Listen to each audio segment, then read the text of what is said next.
Rolling and Vision. Bismillahirrahmanirrahim. Assalamualaikum warahmatullahi wabarakatuh. Kami dari kelompok 7 ingin mempresentasikan tentang materi kami, yaitu korelasi dan regresi. Sebelumnya kami ucapkan mohon maaf kepada Bapak dosen pengampu mata kuliah statistika jika ada yang kurang dari kami, mohon dimaklumi. Lanjut, next,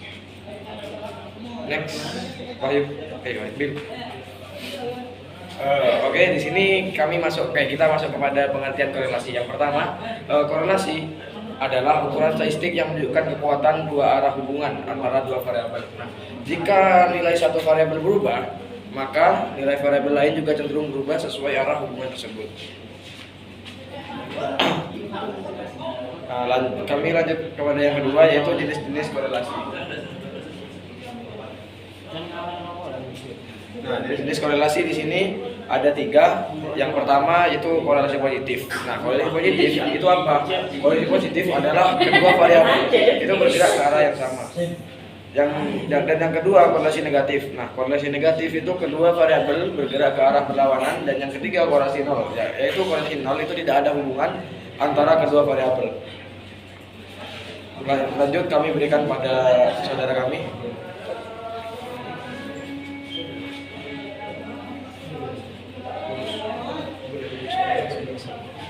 Ya, ini adalah rumus korelasi Pearson. Keterangan di sini R, koefisien korelasi. XY variabel yang dihubungkan dan XY juga rata-rata dari masing-masing variabel. Yang kedua tentang pengertian regresi.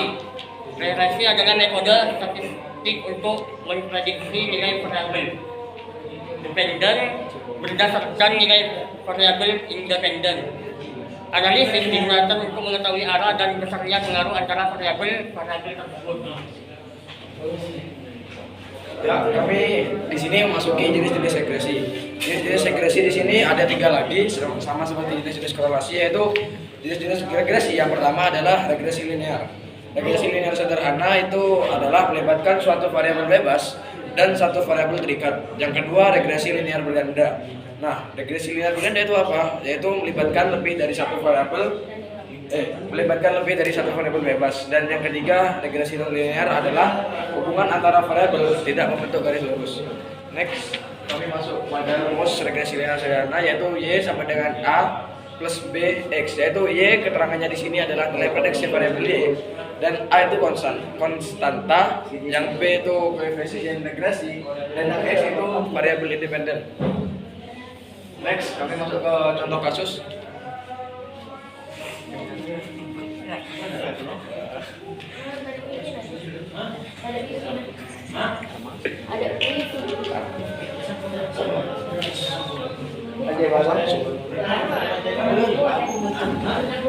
Ya, ini jadi kasusnya contoh hubungan antara jam belajar X dan nilai ujian Y.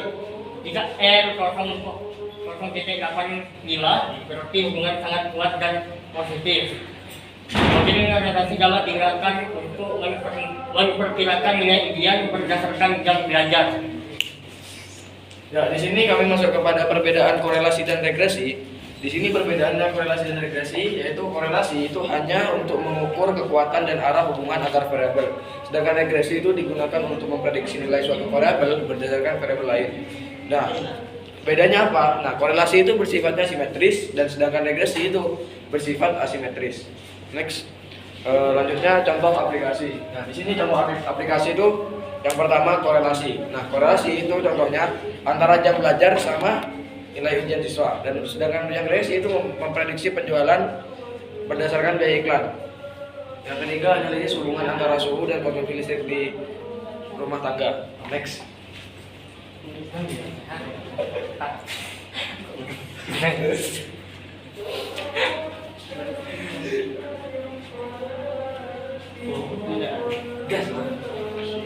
Ya, kita interpretasi koefisien korelasi.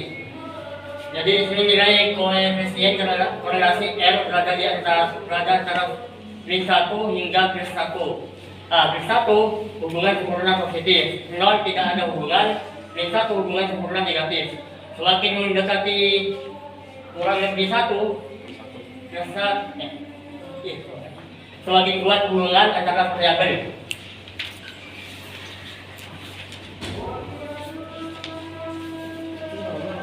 Lanjut, ini uji signifikan korelasi. Nah, fungsinya apa? Yaitu untuk memastikan korelasi bermakna secara statistik. Itu harus dilakukan uji signifikasi dengan uji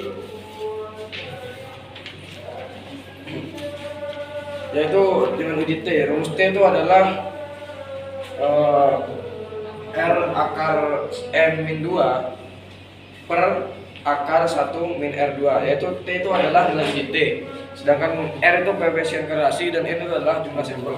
Nah, mungkin kita masuk ke yang terakhir, yaitu kesimpulan. Kesimpulannya di sini adalah korelasi dan regresi merupakan dua konsep penting dalam analisis statistik. Dan korelasi itu untuk mengukur kekuatan hubungan antar variabel, sedangkan regresinya itu untuk memprediksi nilai suatu variabel.